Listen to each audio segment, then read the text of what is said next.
শুভ সন্ধ্যা বন্ধুরা। আজকে এসেছি তাপসীদির বাড়িতে। তাপসীদির বাড়িটা দেখাচ্ছি।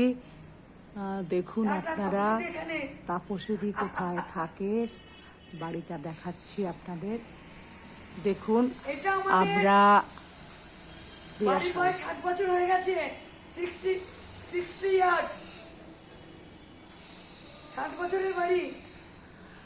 আমরা ষষ্ঠীতে একটি শ্রুতি নাটক করছি যার নাম হচ্ছে কৃষ্ণ সুদামা। তো বন্ধুরা, আমার যারা ইউটিউবে আছেন অবশ্যই আসবেন। অর্জুনপুর গোরক্ষবাসী মন্দিরের পাশে কালীতলার পাশেই বন্ধুরা আপনারা অবশ্যই আসবেন।